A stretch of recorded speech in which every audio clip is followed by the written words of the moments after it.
দর্শক, কিছুক্ষণ আগেও কিন্তু আপনাদেরকে জানাচ্ছিলাম জুলাই আগস্টের মানবতা বিরোধী অপরাধের মামলায় সাবেক প্রধানমন্ত্রী শেখ হাসিনা সহ ৩ আসামির বিরুদ্ধে আন্তর্জাতিক অপরাধ ট্রাইব্যুনালে সাক্ষ্য দিচ্ছেন এনসিপির আহ্বায়ক মোহাম্মদ নাহিদ ইসলাম। বিস্তারিত জানতে আমরা যুক্ত হচ্ছি সহকর্মী জাভেদ আক্তারের সঙ্গে। জাভেদ আক্তার, আজ দ্বিতীয় দিনের মতো তিনি সাক্ষ্য দিচ্ছেন। আজ সোয়া ১১টার দিকে তার এই সাক্ষ্য গ্রহণ কার্যক্রম শুরু হয়েছে। এখন আসলে কি অবস্থা দেখছেন সেখানে?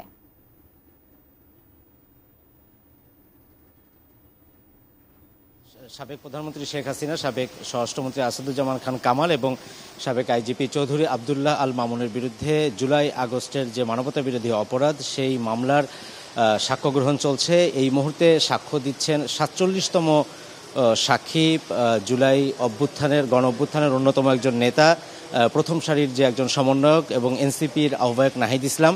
তিনি গতকালও সাক্ষ্য দিয়েছিলেন ১ ঘন্টারও বেশি সময় এবং গতকাল তিনি যে বৈষম্য বিরোধী ছাত্র আন্দোলন গড়ে ওঠা, কোটা বিরোধী আন্দোলনের যে শুরুটা হয়েছিল সেখান থেকে ১৯ জুলাই পর্যন্ত বলেছিলেন। আজকে ১৯ জুলাইয়ের পর থেকে ঘটনাটি বলছেন এবং তিনি বলছেন যে ১৯ জুলাই আব্দুল কাদেরের সাথে, সমন্বয়ক আব্দুল কাদেরের সাথে কথা বলে ৯ দফা কর্মসূচি ঘোষণা করা হয়েছিল এবং সেদিন তিনি নন্দীপাড়াতে তার এক বন্ধুর বাসায় তিনি অবস্থান করছিলেন।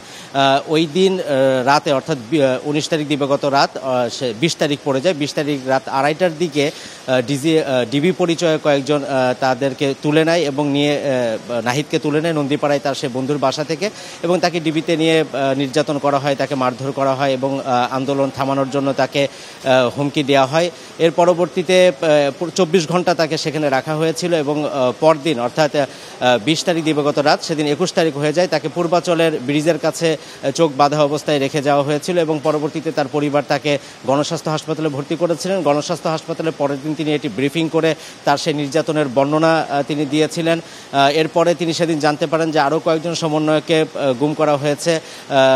এরপরে তিনি ডিজিএফের পক্ষ থেকে কিছু লোক তাকে জোর করে ২৩শে জুলাই ঢাকা রিপোর্টার্স ইউনিটিতে নিয়ে যায় এবং তাকে দিয়ে বলানোর চেষ্টা করে যে এই যে আন্দোলন চলছে সেটি নাশকতার উদ্দেশ্যে বিএনপি এবং জামাত এই আন্দোলনের মধ্যে ঢুকে তারা এই নাশকতা করার জন্য আন্দোলনটি করছেন, কিন্তু তিনি সেটি বলেননি এবং আন্দোলন থামানোর ঘোষণা দেওয়ার কথা বলা হয়েছিল সেটিও তিনি বলেননি। পরবর্তীতে ডিজিএফআই যারা আছেন তারা নাহিদকে আবার গণস্বাস্থ্য হাসপাতালে রেখে আসেন।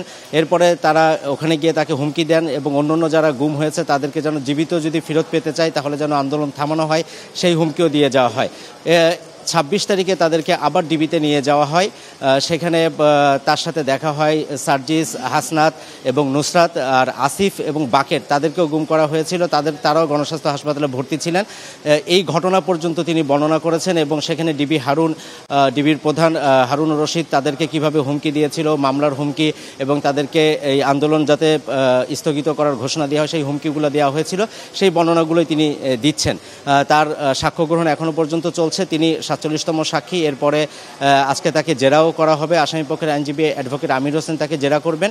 আর ট্রাইব্যুনাল ২ আশুলিয়ায় যে ৫ মরদেহের সঙ্গে জীবিত একজনকে পোড়ানো সহ মোট ৭ জনকে যে হত্যা মামলা, সেটি তৃতীয় দিনের সাক্ষ্য গ্রহণ চলছে। রুমিতা, ট্রাইব্যুনাল থেকে আমার কাছে এই ছিল সবশেষ।